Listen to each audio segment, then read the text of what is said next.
हमारे आसपास बहुत सारे ऐसे पौधे हैं जिनका तांत्रिक क्रियाओं में या फिर टोने टोटके में प्रयोग होता है। लेकिन आज हम जिस पौधे के बारे में बताएंगे, ये पौधा मनोकामनाओं की पूर्ति करने वाला पौधा है। इस पौधे को साक्षात गणेश जी का स्वरूप या फिर ऐसा समझ ले कि शिव जी का सबसे पसंदीदा पौधा है। ये सावन के महीने में ये पौधा अगर आपको मिल जाए तो छोड़ना मत, क्योंकि इस पौधे से शिव जी होंगे मदार प्रसन्न। जिसको हम आक भी कहते हैं।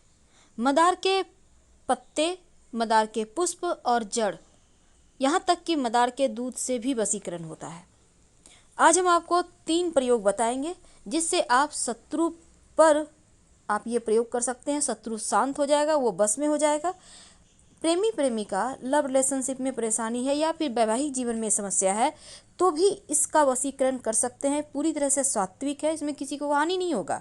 और तीसरा, अगर नौकरी व्यापार में परेशानी है तो भी आप वशीकरण कर सकते हैं। देखिए, मदार के पत्ते से वशीकरण करना बहुत आसान है। सामान्यतः आप ये कह सकते हैं आक का पौधा आपको हर जगह मिल जाएगा, लेकिन जो सफ़ेद वाला आक का पौधा है जिसको मदार कहते हैं, ये सबसे ज़्यादा इसका ही असर होता है जब आप किसी तरह का कोई टोना टोटका प्रयोग करते हैं। तो आप पहले ही देख लें कि वैसे तो रोड साइड मिल जाएगा आपको ये पेड़, तो पहले ही आप ढूंढ के रखें कि ये पेड़ सफ़ेद आक का कहाँ पे है, फिर आपको ये प्रयोग करना है। और जब भी आप प्रयोग करें तो पहले जाकर निमंत्रण दे आए आक के पौधे के पास। कैसे देंगे? आप एक सुपारी, एक सिक्का और थोड़ा सा जल लेकर जाएं, किसी बोतल में भी ले जा सकते हैं, और पेड़ के पास जल अर्पित करें जड़ में। और फिर यहाँ पर सुपारी और जो सिक्का है उसको रख दें और उनसे बोलें, अपना परिचय दें, आप कौन हैं, आपके पिता का नाम क्या है, आप किस प्रयोजन से उनके पास आए हैं, और फिर उनको प्रणाम करके आप घर आ जाइए और अगले दिन आप प्रयोग करें। इस बात का ध्यान रखिएगा। तो चलिए देखिए, अब हम एक छोटा सा प्रयोग आपको बताएंगे। कई बार क्या होता है ना, आंकड़े या मदार का जो प्रयोग है कई प्रकार की तांत्रिक क्रियाओं के लिए किया जाता है। तो आज हम बहुत तरह के प्रयोग होते हैं, पर हम आपको कोई बड़ा वाला तांत्रिक प्रयोग नहीं बताएंगे। हम पहले ही क्लियर कर दें, वो जो होता है मारन वाला, वो सब नहीं बताएंगे। सिंपल तरीके से आप शत्रुओं को शांत करें, आप प्रेमी प्रेमिका एक दूसरे के करीब आएँ, बस यही बताएंगे। तो चलिए हम जानते हैं, एक बात जान लें कि जिस घर में, घर के बाहर, बाउंड्री वॉल के बाहर मदार का आक का पौधा होता है, उस घर में कभी भी किसी की नज़र दोष नहीं लगती, नकारात्मक शक्तियाँ प्रवेश नहीं करती। अगर आपके घर के सामने मदार का पौधा है तो आप बहुत भाग्यवान हैं। अब जरूरी नहीं है कि गेट के ठीक सामने हो, आपके बाउंड्री वॉल के आसपास भी हो सकता है। तो ये पौधा का होना बहुत अच्छा होता है, क्योंकि आपके घर में लोगों का तंत्र क्रिया असर नहीं करेगा या फिर लोग कर ही नहीं पाएंगे। लेकिन सवाल ये भी है कि कहाँ पे लगाएं, किधर लगाएं। तो देखिए, उसके भी वास्तु में नियम है। आक का पौधा जो होता है ना, वो भले ही तंत्र क्रियाओं के लिए भी यूज होता है और उसको नष्ट भी करता है, और इसके दूध से भी वशीकरण होता है, इसके पत्ते का भी प्रयोग होता है। तो चलिए आज हम बहुत सारी बातें करेंगे, लेकिन एक बात खास, मदार का पौधा जब भी लगाएं, घर के मुख्य दरवाजे के बाहर दाहिने तरफ। एक और बात, जब भी आप कोई टोना टोटका करते हैं तो शनिवार को ज़्यादा अच्छा रहेगा करना। और पहली बात, आपको शुक्रवार के दिन ही निमंत्रण देकर आना होगा। आपको एक दिन पहले निमंत्रण जरूर देना चाहिए, ताकि आपकी मन्नत वो सुने, विनती सुने। अब जैसे आप किसी को बुलाने जाते हैं तो पहले से फ़ोन कर देते हैं, ठीक उसी प्रकार। तो सवाल ये है कि आप उनको निमंत्रण कैसे देंगे। देखिए, एक दिन पहले आप जाइएगा, 1 लोटा जल, एक सुपारी, एक सिक्का लेकर जल अर्पित कर दें पेड़ की जड़ में।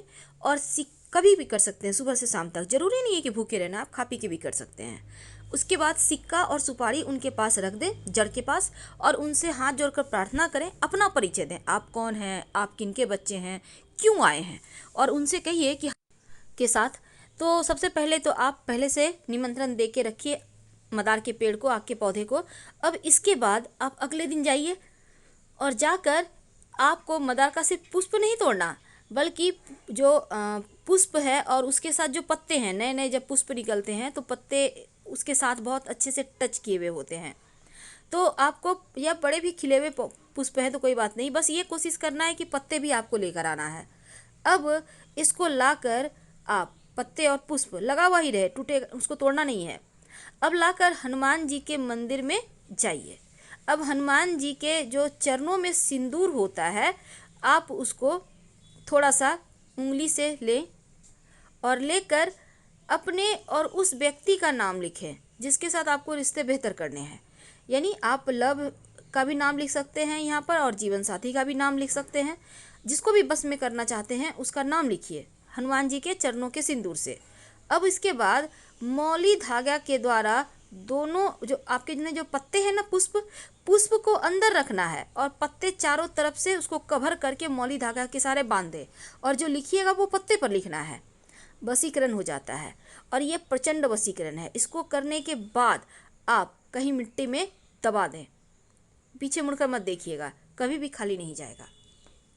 अब हम आपको एक छोटा सा प्रयोग बताएंगे। जब शत्रु विरोधी ज़्यादा परेशान करे, जब आपको लगे कि यहाँ से बाहर नहीं निकल पा रहे, शत्रु बहुत परेशान कर रहे हैं, तब एक छोटा सा काम कीजिए। आपको यहाँ भी निमंत्रण देना है पहले से, इस बात का याद रखिएगा। अब आपको ये प्रयोग देखिए, जिसको जो शत्रु है उसी के ऊपर कीजिएगा। आपको सफ़ेद वाला आक का पौधा है, वहाँ पर आप जाइए। अब पत्ते तोड़िए पौधे के और पत्ते से जो दूध निकलता है उस दूध से आक के पत्ते पर शत्रु का नाम लिखिए। यानी कि आक के पत्ते पर, मदार के पत्ते पर ही मदार के दूध से शत्रु का नाम लिखे और फिर इस पत्ते को वहीं पर ज़मीन के अंदर पेड़ के पास ही गड्ढा करके दबा दें और मिट्टी ढक दें। शत्रु बस में हो जाएगा, शत्रु शांत हो जाएगा और आप फिर परेशान नहीं होंगे। वैसे ये प्रयोग एक ही बार में काम करता है। संभव हो तो जैसे ग्रहण होता है, पूर्णिमा है, अमावस्या है, शनिवार है, इन सभी दिनों में अगर ये प्रयोग करें तो वो ज़्यादा असर करेंगे, जल्दी अपना असर दिखाएंगे। ज्योतिष के अंदर यहाँ तक माना जाता है कि अगर आप मदार की जड़ को ताबीज के अंदर रखकर, यानी सफ़ेद मदार की जड़ ताबीज के अंदर रखकर काले धागे में बांधकर गले में या बाह में धारण करें तो आप पर कोई कितना बड़ा भी तांत्रिक प्रयोग किया होगा वो समाप्त हो जाएगा। तो अगर आपको भी लगता है आपके घर के आसपास किसी ने कुछ किया है तो ये प्रयोग कर सकते हैं और 1 महीना के बाद मिट्टी में दबा दें। तो चलिए सबसे अंत में एक खास उपाय। कई बार क्या होता है, आपके ऑफिस में, आपके व्यवसाय स्थल पर लोग बहुत परेशान करते हैं, कई बार घर में भी लोग परेशान करते हैं। तो ऐसे में एक छोटा सा काम कीजिए। आक के मदार के पत्ते से ये भी वशीकरण होता है, लोग परेशान नहीं करेंगे। तो आपको मदार के पेड़ की जड़ किसी भी शनिवार के दिन थोड़ा सा तोड़कर ले आइए, लेकिन पहले शुक्रवार की शाम निमंत्रण दे आइएगा और इसके साथ ही एक पत्ता भी तोड़कर ले आइए, आक का जड़ थोड़ा सा और एक पत्ता।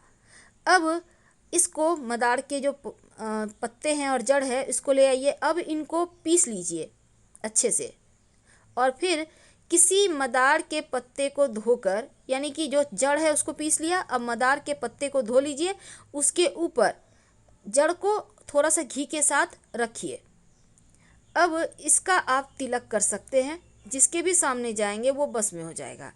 आप चाहें तो मदार के पत्ते भी पीस लें, मदार का जड़, मदार का पत्ता और थोड़ा सा घी मिक्स करके। यह प्रचंड वशीकरण है। आपके नौकरी रोजगार में भी आपको समस्या नहीं आएगी, कोई भी आपके सामने टिक नहीं पाएगा और ये वशीकरण तिलक है। वैसे तो आप वशीकरण के लिए यहाँ पर आप चाहें तो लाजवंती के पौधे का जड़ भी डालकर, पीसकर डालकर आप प्रयोग कर सकते हैं, इससे भी वशीकरण होता है। तो छोटे छोटे प्रयोग हैं पर इसके असर आपको बहुत लंबे समय तक दिखेंगे। अब देखिए, सफ़ेद मदार की जड़ और पत्ते से जो वशीकरण होता है वो कभी खाली नहीं जाता। तो अगर आप एक छोटा सा प्रयोग करें, जैसे कि एक सफ़ेद का मदार का एक पत्ता तोड़कर ले आए और पत्ते को घर के बाहर कोने में दबा दें। जब भी कीजिएगा बस चुप रहना है। अब ये नहीं कि बातचीत कर रहे हैं, प्रयोग कर रहे हैं, बिल्कुल ऐसा ना करें। चुपके से करना होता है टोटका, जैसे कोई टोके नहीं, बातचीत ना करें। और शत्रु वाला आप उपाय जरूर कर लीजिए। बस आक के पौधे के दूध से ही लिखना है आक के पत्ते पर और आक के पेड़ के नीचे ही मिट्टी में दबा देना है। और जितने शत्रु उतने पत्ते पर लिखिएगा, एक ही पत्ते पर सारे शत्रु का नाम मत लिखिएगा। आपको तो पता है जब 10 साल पुराना आक का पौधा हो जाता है तो उसकी जड़ में गणेश जी की आकृति बन जाती है। और ऐसा कहीं आपको मिल जाए तो ज़रूर घर ले आइए और विधिवत पूजा आराधना करें। आपके जीवन में धन की कमी कभी नहीं होगी।